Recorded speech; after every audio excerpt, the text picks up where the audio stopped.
All right. Welcome to the CrossFit UK and Ireland podcast, John. Thank you very much for being our first guest. Considering you're only 40 minutes away from Cardiff, where we're doing and holding our first one, thank you very much for Gareth coming down. We thought we'd drag you in because as you're kind of everywhere at the minute. So the reason why we wanted to pull you in is that at this current time in the moment, we've got the Open going on. You're currently sitting number one in the UK, and I really wanted to get into understanding why that's important to you, and why it should or might be important to other affiliate owners. And we can have a conversation in regards to that. Why it's important for people to take part in the CrossFit Open, just sort of generally, and yeah, just to kind of find out what's kind of motivated you to go down that kind of route. Also, Got you. For an affiliate owner, we talked about this a few times. For an affiliate owner, the Open is a no-brainer in terms of long-term retention because people that do the Open, it doesn't just last. It doesn't just last for the 3 weeks. It lasts for probably 6 weeks building up to it. And then you actually do the Opens. That's 3 weeks of easy events in the gym, and then you ride the wave of that for 6 to 8 weeks afterwards. And if you're smart and you can link in quarterfinals, you can link in the semi-finals, you can link in the game season. You basically penciled in a load of events that you can work around throughout the year, and it's all handed you. Like we run online competitions in house with 179. We run in house like in-person competitions. When you do those, you have to write the workouts. You have to do all the judges' standards. You have to write the scorecards. You've got to get people signed up and registered. The Open, it's all done for you. So CrossFit have literally done all the workouts, all the sign-ups, all the scorecards. Everything is done for you. And it's like, there you go. There's 3 weeks of competition. yeah. And then you just got to figure out who you're speaking to in terms of your members. And you speak to them in different ways. People that are a little bit more competitive, then their goal is probably going to be top 25%, then on the quarterfinals. And then maybe their real goal then is to try and do as well as they can in quarterfinals. The brand new people that have never done the Open before, they're the easiest people to sign up because they've got no idea what it is. And I just literally just go, oh, do me a favour, we've got a poster up in the gym now with a little QR code. Scan that for me. They're like, oh yeah, what's that? And so just scan that for me and just keep going. Yeah, pay that. I've done also. You'll find out about that now enough. They're the easiest people in the world to get on board. Maybe you're just so charming they get people. Yeah, maybe. But I think the way you say it as well, like if you ask somebody, are you signing up? Straight away it puts a wall up. It's like why would I not be signing up? But if you just go, right, do me a favour, just jump on that for me and just follow those steps and sign up. It's like, yeah, okay. It's like brushing your teeth in the morning. I mean, just on that one, it's probably going to be a vast majority of people's first ever exposure to a competitive kind of fitness event. And look, High Rocks has obviously made it a lot more accessible, but the CrossFit was basically offering it way before that. Yeah. So again, yes, I want these podcasts to be as transparent as possible. And there's as an affiliate owner myself, I'm going to have certain opinions on some things, and I like all of us are. It's really interesting to kind of understand that from your perspective, because you're known, I guess, within the community from a coaching element, a programming element, that you also, as an affiliate owner, understand, the terms like length of engagement, right? Keeping people members for longer. We do that through keeping people happy, showing them the results, keeping them consistent with their training, and giving them some goals to work towards. I Yeah. guess one of the pushbacks that we've had when we speak to some owners, is that we are at the bequest of the games team on writing a good workout. And the last 2 years have been cracking, right? And in terms of the skills in which have been put in there are something that are more accessible, whereas that 1 year where they put the muscle ups in the first one, as an affiliate owner, I did feel at that moment it was a bit. You've made my life a bit harder. Yeah, I'm like, come on now, I'm trying to do that. But and this is the big thing, right? Is I think year on year we are seeing improvements in understanding who are the people that are delivering the event. Yeah, I think you just have to, they, whoever you want to word it, the games team, CrossFit as a whole, you just need like a roadmap in what it is and what it isn't. Like if we go back to the 5 week open, back then it was 5 weeks of the open, then you had regionals, then you had the games. So you had to figure out in those 5 weeks of the open who should be at an in-person event. So that it needed to be a much broader test of fitness, because you could never have somebody go to regionals that could only do maybe 3 muscle ups or 0 muscle ups. Or You know snatch what I mean? 60. Yeah, you can't have someone at regionals that was very, very good gymnastics and all the light stuff, but when a 60 kilo snatch comes up, they do like a snatch holiday fail. So the open back then, it needed to be A broader test. longer, lighter, high rep, high skill, heavyweight. So and when that's fair enough. Then it's a more difficult. If you're an affiliate owner, it's a more difficult sell, because you know the chances are by week 3, 50% of your gym is probably not going to have a chance to get into the workout or even start it in some degrees. And I guess motivation is... Yeah, exactly. It's like, why would I sign up? I can't do half the movements. Because ultimately, we want to make sure the Friday Night Lights, or however you do the open for our members, is a positive experience. Yeah. So if something comes down that line that's ring muscle ups, strict handstand press ups, that might knock that positive experience for those members, right? Which is why I think there was a scaled version in there to give people a bit more options. But now that we have open quarterfinals, semi-finals, games, that's the only way that makes sense to me. And I think that open and quarterfinals should be aimed at the affiliate mostly. Obviously, you got to look after the athletes because it's their job essentially. And then you focus on the athletes in semi-finals and the games. Well, I mean, the way I look at it, based on what you've articulated there, it doesn't matter what those first 3 workouts are going to be. The people that are going to go to the CrossFit Games are still going to do really well anyway. Exactly. You know? So, we don't necessarily need, and this is the big thing, right? And I'm trying to understand, I guess, the open at an affiliate level, we constantly vary functional movements executed at high intensity. That variance piece is that we are looking for a broad, general, inclusive fitness. But at the affiliate level, it doesn't have to be that broad any longer. And specifically, right, like you're on target for what, like 200 members? We should be at 200 right now. Yeah, round about now. Don't check it. Let me check it now live.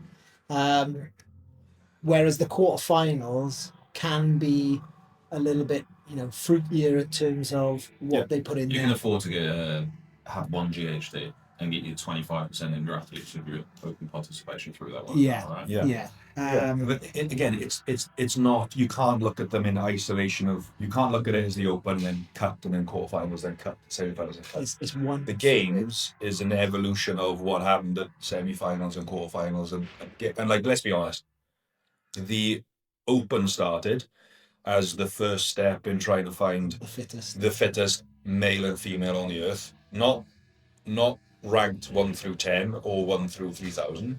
You're trying to find 1 and 1. So all the events up until that point are trying to find 1 and 1. It's a competition, and not participation. Do you know what I mean? So you just got to look at it a bit of a different way now and be like, okay, well, the open now, that is at the open now at the affiliate level with quarterfinals afterwards. If you're a more competitive athlete, or you're a gym that wants to look at it more of a competition, then look at it as 3 open workouts and 4 quarterfinal workouts. So you basically got potentially 7 to 8 workouts over a month, 6-week period, and that's how you can assess your fitness levels. You can't assess your fitness levels off the open really, because they're generally going to be low skill and lighter. So if that's your focus, you go quarterfinals. But you can't just look at it as the open and go 3 workouts and go, well, the open's rubbish. It's not, because you've got quarterfinals, and then it's regionals or semi-finals will build on quarterfinals, and the games builds on that, and it all builds on what's happened over the last year and the last 2 years as well. So you can't just look at them in isolation. You can't just look at any one workout in isolation. You have to look at the whole package. And the open, in my opinion, is there now as the first step. So if you're a competitive athlete, it doesn't really matter. Do the workouts, tick the box, go quarterfinals. If you're a high level CrossFit athlete, quarterfinals is going to be a pretty simple walk in the park to get to semi-finals, and then really your competition starts. If you're someone that's going to finish maybe quarterfinals, then your focus should be on quarterfinals. If you're moaning about there's no muscle ups, there's no heavy snatches, and then you don't do quarterfinals, that doesn't make any sense. Yeah. So basically, the quarterfinals is there, in your opinion, to scratch the itch of those people who want to compete in fitness, you know, and have the high level If you want to skills. test yourself, I would love to see a leaderboard that doesn't reset until semi-finals. So you go 3 weeks of the open, 1, 2, 3 workouts, you know, maybe 4 if there's a heavy lift or whatever. And then it locks out top 25%. So you got bottom 75%, which will all be somewhere, and then you got top 25%. And then that leaderboard then carries over. So by the end of quarterfinals, your scores are built off the last 8 workouts, not open, reset, quarterfinals, reset. Because then it carries a lot more weight as well. So then if you're a good athlete, you can't have bad open workouts. You need to be able to do a bit so you don't mess up for quarterfinals, and then maybe it affects your score in semi-finals as well. Yeah. Obviously with that then you got a grey area of video reviews and judging, so then it becomes a little bit finicky. But as an affiliate owner, the open is your basically free ticket to a 3-week celebration party, whatever you want to call it, in the gym. And then people are a little bit more serious, train a little bit more consistently. You can get a bit more competition-y, if you like, for quarterfinals. Would you charge for it, or yours? What do you mean? Like, let's say you're going to do the quarterfinals, you have a group of people. Would you, like, I'm just, again, idea popped in my head. Would you charge for it? I said, would I charge my members to do the quarterfinal workouts? Yeah. No. We would again.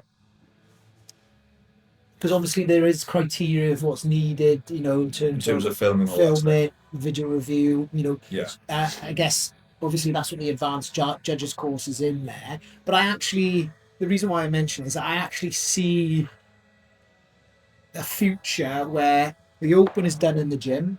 Yeah. And then from a community perspective, maybe like, let's say in South Wales, right? Like a little hub somewhere. We do like a little hub, you know, we're going to go down to 179, you know, I've got like, you know, you might have like 10, 15 people, I might have 5, and I'm like, gang, let's go down to Jonny's. Yeah, that's definitely an option locally. We wouldn't charge for it. As a gym, we do events, so the open is one of the events over the year. But we try and balance out like CrossFit events in terms of like competition. We also try and balance it out with like social events as well. So we'll try and put on, like, we'll save money. We'll put money aside to be giving an example. We're going to pay now for all the people to do the qualifiers with French Soda. Mm-hmm. So we'll put money aside for that. But then we'll also put money aside to give away a load of prizes or beer on like a social event or something. Does that make sense? So we won't charge to do quarterfinals, but we will, you know, we'll help people out that way in terms of time and slots in the gym, maybe opening the gym on Saturday afternoon. I would like to see quarterfinals maybe spread over 2 weekends rather than, from memory, 4 workouts over a weekend. 2 weekends. I would rather that, because as a gym owner, you'd have to program Friday, Saturday, Sunday, Monday of the quarterfinal workouts. And Saturday and Sunday for us is just a little bit awkward. So if I'm being like completely selfish, I would rather it was like, but that's if you 1, 2, 3 open, week off, week 1 quarterfinals, week 2 quarterfinals.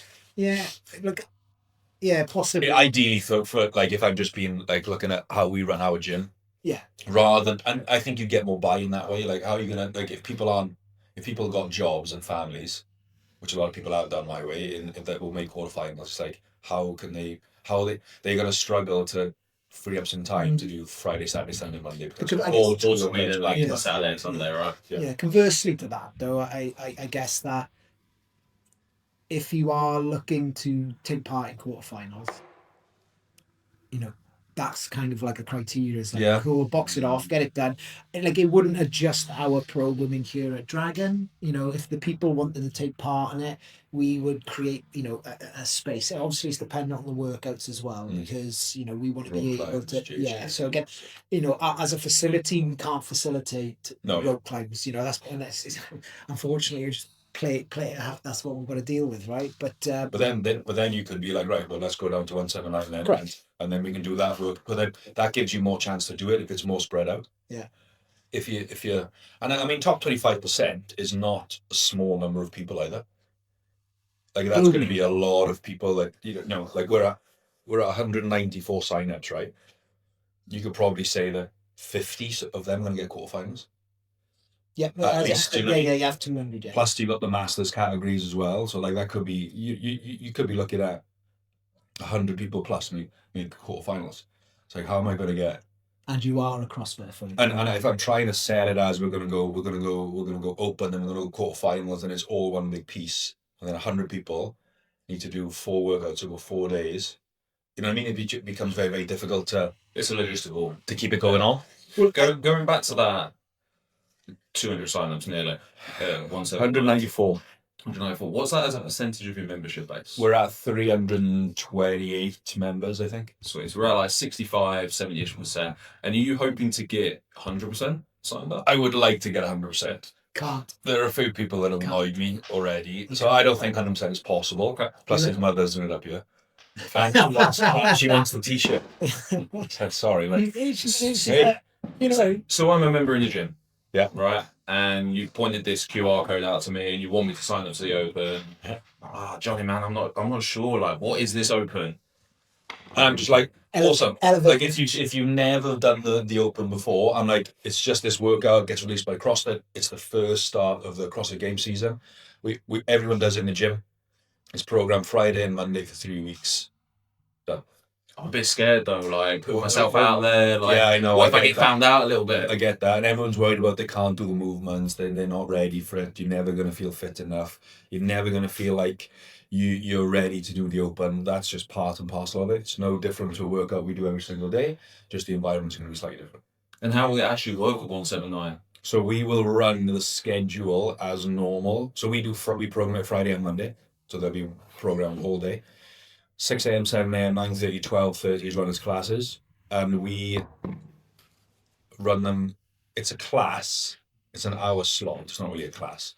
So we'll basically have like all the warm-ups, all the standards, everything laid out in the group beforehand. You'll come into like 9:30. You'll get a little brief on the workout, RX and scaled and beginners, and then they will know beforehand what they're going to do, and then they'll chat to the coaches there. There's usually 2 of us floating around. Then they'll be split in half. One will judge, one will do the workout, then they'll do the workout, and then they'll switch. And then the coach then is just trying to manage standards of the judges, and also, you know, if someone's like trying to get their first pull-up, a little bit of time there. If someone's planning to go scale, but they should be going RX, all the other way around, the coach will nudge them in that direction, you know. Individualize it, basically. As a coach should be doing a workout. Class anyway. It's just a little bit less of years of toes to bar, and, you know, we're going to warm it up and da-da-da-da. We would rather give them more time to just sort of, well, as you said, decide what they want to do, warm up like things they're stressed about. Because it's like in a class, right? Like if you're very good at toes to bar, but you're really worried about the double dumbbell overhead lunge, you want to spend a bit more time on that rather than toes to bar. Yeah. So we just try to give them a little bit more freedom in that to just go practice whatever they want to do. Coach will float around and say, right, first heat starting at 20 past. Let's go. Yeah. Okay, sweet. What are the... I'm trying to think of the other common questions that people will push back against signing up. So if there's an owner watching here who's like, oh man, I'm trying to get sign-ups. Yeah, I'm away. I'm away for one of the workouts. Yeah. Why would I sign up? It's like, well, you know, that's like I say to me, why would you pay a full month's membership if you're going to be away for a week? Like, just do the one. It's 15 pounds, is it? £15 at the exchange. And for us, obviously, with the Tri Nations, if they literally put their name in the hat, they get access to like a load of prizes that have been donated by, you know, a load of companies around the CrossFit space. But for an affiliate owner that doesn't have that, it's literally just another workout in an environment that's a little bit different to a regular class. But I've never had someone that does the open and then regret it. Maybe one person in 4 years, right? But everyone does it, and they're like, oh, I'm so glad I did that. I didn't think I'd be able to do the pull-up or the thrust of that weight. Well, I actually got my first wall walk. The opposite is true, though. Like, I've had people that wouldn't sign up, and then they've come into the gym, and then they see Friday nights going on, and they literally sign up on the spot. Yeah, we all see that. You all see 26.1 spike, right? Yeah, especially if the workout's a little bit more accessible. I'm like, oh, I can actually do that. Lowers a lot of the fears. Why do you think the UK this year has got such a presence globally? I don't know. Yeah, and I've knocked that up to Europe as well, because obviously Europe's doing well. But UK dominates that European top 10. UK, there's like, isn't there like 7 gyms in the top? Yeah, 7 gyms in the top 20. That's crazy for the UK. I honestly don't know. I personally, for us, this year and last year, I guess, that's a reflection of pushing the open since 179 came to existence, which was what, 2021 really, like in terms of like with the public. And as our membership base has grown, obviously we've had more sign-ups and so this year has been the easiest year for me in terms of sign-ups. I think we got to like 130 and I literally didn't mention anything. Have you found that there is a snowball effect because you've got more people doing it? Once you pass half. Yeah. And once you get all types of individuals in it, not just the competitive athletes or not just the people that are there for social, that's way easier as well. Yeah. I was speaking to 2 or 3 girls yesterday that were like, a little bit newer, and they were like, oh, I don't know, and then once I explained it to them, they were like, look, everyone's going to be doing it. They're like, okay, well, I'll do it if you do it. And then she was, okay, yeah, well, I'll sign up later. And then there's 3 sign-ups based on one person. Yeah. And you're speaking to different people about, what it is for them. It's like, for some people, it's just like, just an event, you get to come down and do a workout with your friends. Again, for other people, it's a bit more of a competition because they want to get to quarterfinals. They want to actually, if you're training 3, 4, 5, 6 times a week, multiple times a day, you're not doing competitions. I don't get what you're training for. But you're training to be top of the class on a Friday. Like, nobody cares. At least go and put your fitness to Well, to see the work that you're putting in is where exactly is up there. But then you also get I've had people that do the open, and then quarterfinals comes out, and then there's a snatch weight they can't do, and they're like, I'm not doing it, can't do it. That's exactly the same as someone not signing up for the open because they haven't got a pull up. The people that pulled out of quarterfinals would be telling these people that haven't got a pull up, oh, you should definitely sign up for the open. You'll get your first pull up XYZ.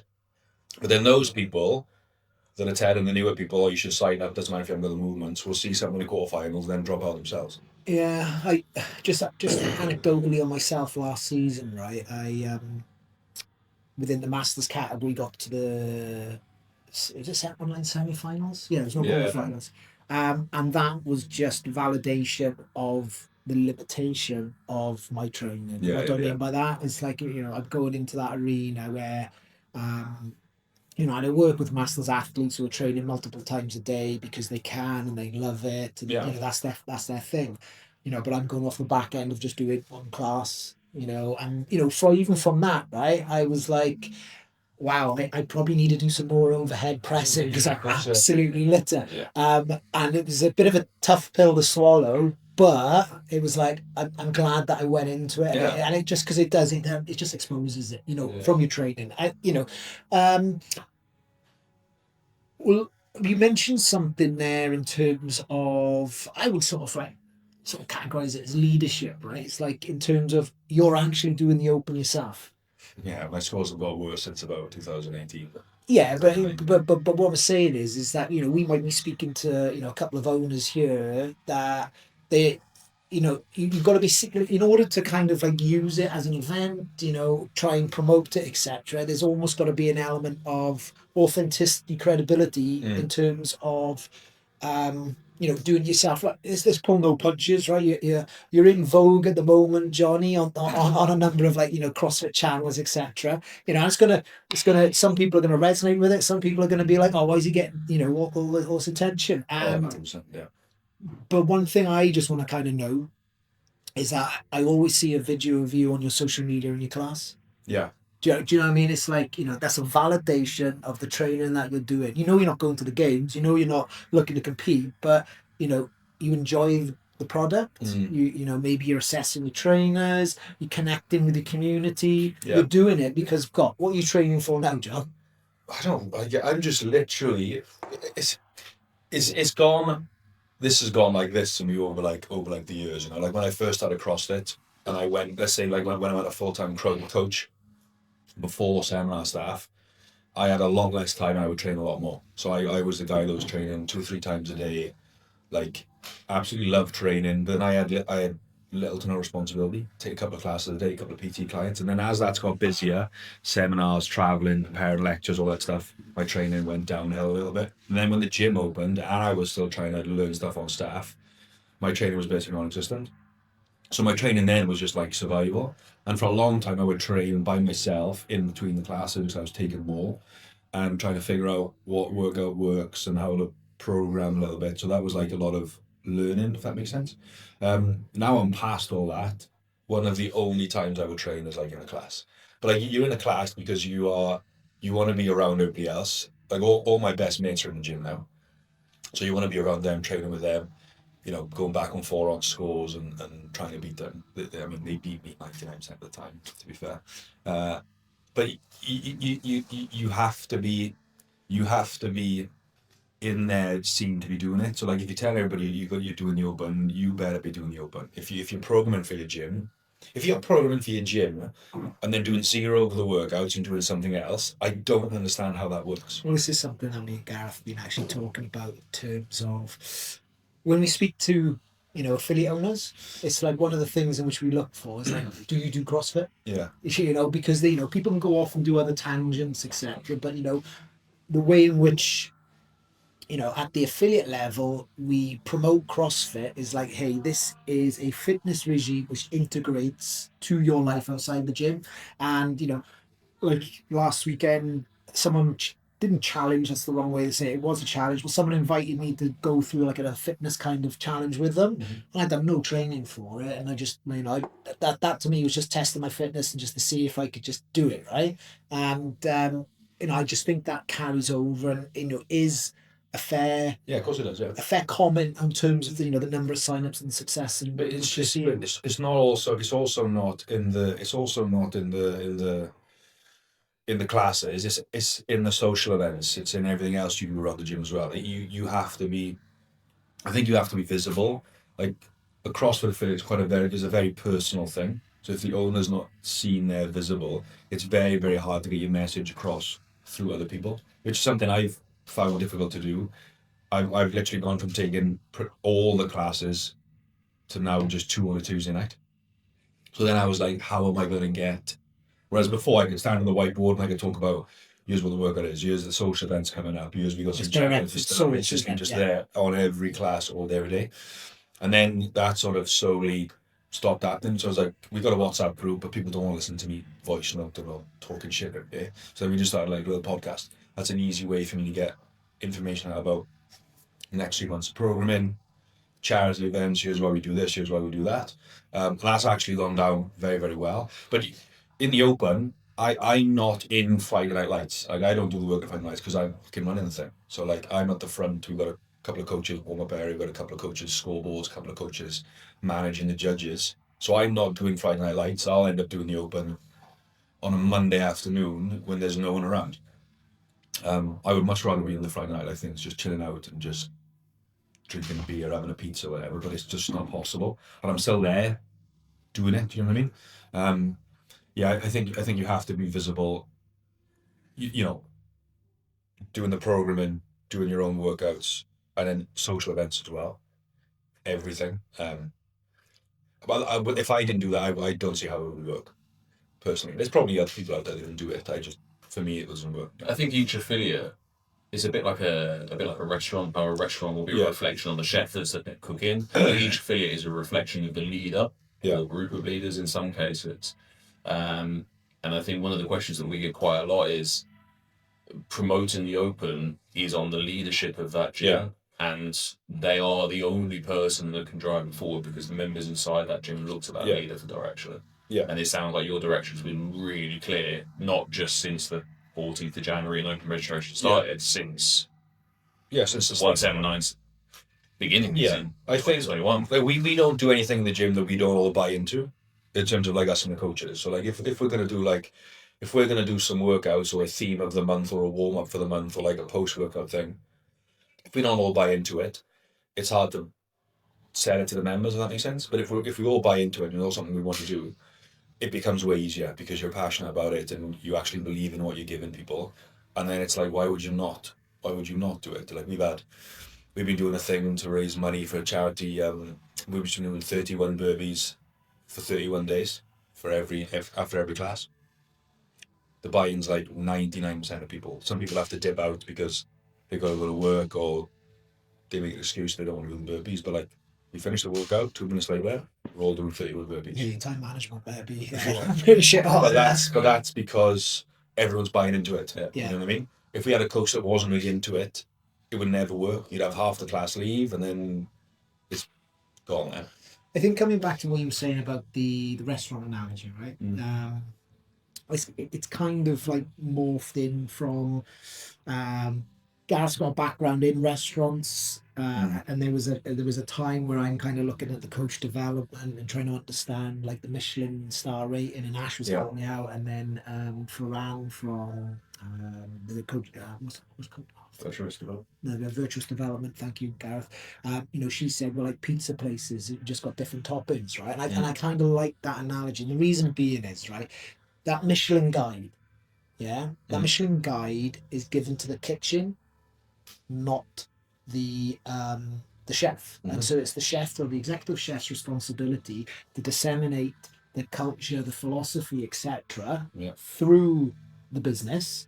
And therefore, there's recognition. Right now, if we're going to have a conversation in regards to, right, Dan, we're going to go and, I don't know, go and see, I want to have some fine dining or something like that. I say fine dining, there's a taco truck in Mexico which has got 1 Michelin star. That's the kind of place I go to. But you can kind of say, it's like, whether it's like a TripAdvisor or something like that. And again, I'm not saying that the open is an indicator of that one, because everyone's businesses are different. But success leads clues, right? And what Gareth are trying to do is like, we're trying to like pull out these bits and pieces of people who do things really well, right? So, we've had feedback in the past when, we present someone who's doing really well, and because they're doing so well, the distance from that person starting off is too far, right? It is too far, right? So we've taken that on board, but we want to see what kind of things it is that we can pull out from, yourself, Jamie, Sam from Moira, and like elevate you guys. And it's just asking you what you do, because then someone can go, oh, I've never thought of it like it, in terms of that, I mean, like what I would say on a caveat of that one, like, there's, you've created, a culture, a community down there which is unchallenged, right? And so what do I mean by that? It's like beautiful gym, there's very little in the way of functional fitness competition down there now, and all you do is CrossFit.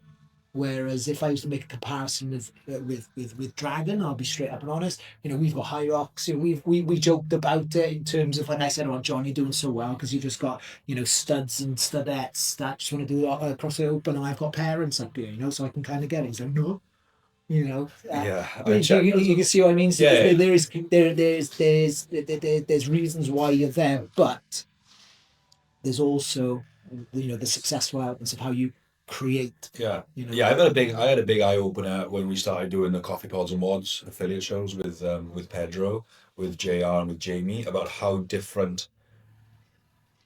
So we go on there like once a week and we'll talk about like programming, how to run a class, and we're all very, very different. We're all similar in like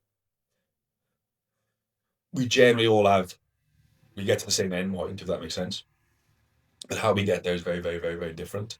So it was crazy to see like how, and success, I mean, what does success mean? Is it money? Is it the amount of members you've got? Is it the car you drive? Like, success can mean whatever you want it to mean, but you need, if you're an affiliate owner, you need to know what success looks like for you, and then you've got to put things in place that move you towards that. And if your area of success is X, and you're doing things that aren't moving you towards that, then all the stuff's a waste of your time. So you've got to figure out what success means for you. But being on the shows, to speak to the boys, you realise that there's more than one way to get to be successful, if that makes sense. For me, like the goalposts were a lot bigger. Like I was on seminar staff and never pay for affiliation. My first small unit was rendered to me by one of my clients, so it was like I didn't have to go source one. I trained him in the side of his name's Adam, inside of his shop fitting business, and then we basically kitted that out slowly, and then accidentally the gym was born from there. So I never had to pay affiliation, and I never had to source a unit. It just all fell into steps, and then we always try and balance the programming with the facility with the coaching. and we try and balance all three at the same time. I think that if you try and focus on one or even two of the three, the other one that you're not focusing on is the one that will let you down. So when we write workouts, the workouts are written for the space in terms of layout and equipment. How many people can we get through the door into that workout, and then can it actually be coached? Yeah. Coaching means for us that you've got the workout, which is, it needs to be a good workout to get people in the door. If your affiliate programming, if your affiliate workouts aren't getting people in the door, it's not a good affiliate workout. If your affiliate workout is only allowing you to coach or to have 8 people in the gym where you could have 15 consistently, that's not a good workout either, because you need to get more people in the classes. And then, does the facility allow you to program safely and with variance so people get interested and you get a broad brush of CrossFit? Now, there's obviously limitations to that. We look at programming in 179 as 3 different things. So you've got CrossFit.com, you've got affiliate programming, then you've got competitive programming. We don't try and put the other 2 into affiliate programming. CrossFit.com is like unbiased. It's the broadest of the broadest. But there's no limitations to it. So like you can program Swim, running, swimming, workouts with 3 barbells, 3 different weights. And it doesn't matter, because if you're training in your garage, it's arguably CrossFit in its purest form. It's like no limitations, no financial limitations, no space limitations. That's CrossFit as it would like in Dream World, right? When you go to the affiliate, you've got the 4 walls, you've got time constraints, you've got equipment constraints, coaching constraints, space, like all of these things. So you try and take this ideal perfect world, and how would you apply that to the 4 walls of the gym? Then you got the competitive programming, which is for people that should be pretty good and they maybe want to compete to a higher level. That doesn't fit into an hour's class either. Rich Ronin didn't go to the games doing an hour of working out a day. It was several hours of working out a day. Yeah. So you don't try and fit these things in where they don't belong. If your affiliate programming isn't bringing people into the gym, if people aren't looking at it and going, that's a cool workout, I want to go into that, they're not going to come in. So you could have the best facility and the best coaches, but if you can't get people in the door, none of it matters. If your workouts aren't fantastic, then... What do you mean? Like, so like someone might push back on that and just go, well, they could also scare people. Yeah, of course they could, yeah. But would you say that that's the balance as well? But this goes to, again, back to like figuring out what successful means to you and what your goals are. For us, I've always wanted to run a CrossFit gym that does CrossFit as close as we can to like muscle ups and peg boards and everything you see at the games, or at any level of CrossFit, and can you tailor that to any individual? So the top end athletes, or the higher end athletes in the gym, your sort of RX consistently type members, they're on the peg boards, whereas our intermediate and beginner athletes, they're on the ropes. They're doing squat snatches. Our beginner people are doing muscle snatches. So you've got, so we are Dragon here, and I'm please chip in with Cycling City to give us a bit more insight. Like, we've just recently moved on to something similar to that with like move, fitness, perform. And performing doesn't actually get the same kind of we're coaching fitness, because that's what our brand is that we are CrossFit in terms of original fitness. The performance element, it just means that, as you said, someone's going to be doing a squat snatch and someone might be doing a power snatch. That's how we're differentiating. But also people at different levels of fitness are motivated by different things. If you think of, like, you look at the extremes, right? And we've all been doing CrossFit longer than 3 years. I've said this before. Coaching is, you're teaching them the movements, how to move safely, how to improve and XYZ. But it's also making people move faster and lift heavier. They're on the higher end. They should be going touch and go, but they're going in singles and they're breaking up the muscle ups because they're trying to get a better score. Coaching is, you're not competing today. You need to link these muscle ups and hold on and maybe fail by the end of the workout, so you're going to get better. On the beginner side of things, these people are way more, so someone that's like 6 months or less, brand new to CrossFit, never done it before. These people are way more focused on coaching, which means they'll send you a message on Instagram or WhatsApp or whatever. They're like, I'm not fit enough. Is someone going to teach me the movements? Am I going to be scaled, essentially, is what they're asking for.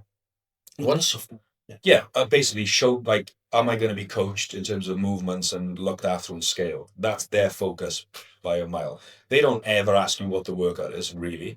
They're just concerned about, okay, I'm just going to turn up, just look after me, basically. Once you've been in CrossFit longer than 3 years more, and this is like anyone that's been in CrossFit 3 years or more that's gone away to somewhere else on holiday or whatever, and you've messaged a gym, you ask basically 3 questions. When you open, can I drop in? What's the workout?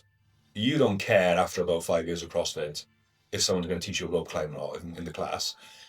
And if the gym replies back and you go, awesome, come to our 9:30 a.m. class, it's $20 a drop in, and we're going to do a 5K for time, I guarantee if you go in, I'm not going. Like, I guarantee you. You know what I mean? So that's my argument where you need to be able to go, oh, the workout today is 12 muscle ups, 50 wall balls, 45 double unders. I'm like, oh, cool, I want to go and do that workout. Okay, I'm coming, I'm booking it. You pay. So depending on where you are on your CrossFit thing, depends on what speaks to you. Generally, beginner people way more focused on coaching, and by coaching that area, I mean teaching them the movements, building them up to be able to squat and deadlift and press. You still coach the higher athletes, movement efficiency as well, but it's also like stop pacing everything, go a little bit faster, go a little bit heavier, maybe get off the rope today, go on the pegboard a little bit more, and then you try and blend that everywhere and everywhere in between the whole different levels of people in your gym. Yeah, just because I'm conscious on time, just because I think you're going into the element of programming, which is like a 3-hour podcast in itself. Right? Yeah. What are the similarities in which I just wanted to reiterate there is that you look at programming through the filter of your affiliate, your athletes, and coaches, and I'm missing one more. Facility, coaching, and programming. Programming, yeah. Programming is there. Programming through the filter of that, yeah. Of the limitations that the limitations. So you're limited on what you can deliver based on the facility. Yeah. I'm saying limit. You can change so it makes it awesome. You then have to make it look attractive. My element in terms of making it look attractive is like just keep it simple. Don't give people opportunities to confuse that. And then the other one, which I think is another conversation, because you kind of alluded to that, it's higher tier coaching. It's coaching that you can provide by telling people, hey, look, why don't you go and do that? Is the level of the coaching, and it's a conversation that I have, and we've had it across the groups. When people are saying, hey, we're doing this program, we're doing that programming, I'm like, it all comes down to the coach's ability to deliver it. Mm-hmm. And so people have to look through those 3 different filters in terms of, is it what I want? Can I do it in my facility? Can my team coach it? You can write the sexiest workout in the world, but if your 6 a.m. coach can't deliver it to the 20 people you've got on your class cap because you've only got 4 rowers, it's a terrible workout. Again, and the analogy, the analogy I use, you don't have learner drivers driving F1 cars, right? No. You can have the best program for fitness that you can do, but if your coach isn't at that level to deliver it, it's not on the coach. It's on you as the owner. Yeah, I completely agree. Cool. Jonny, thank you very much. I'm pretty sure this is not the last time that we'll have conversation this with you. Go on and on. They're definitely going on and trying to get a little bit more direction from the community.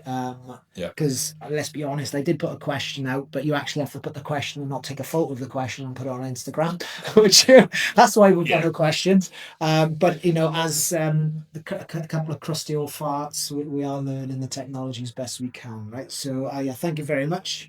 Gareth, anything that you want to kind of like 30-second pitch from you, Jonny? I'm an owner and I'm not sure about running the open in my affiliate. 30 seconds, what are you going to say?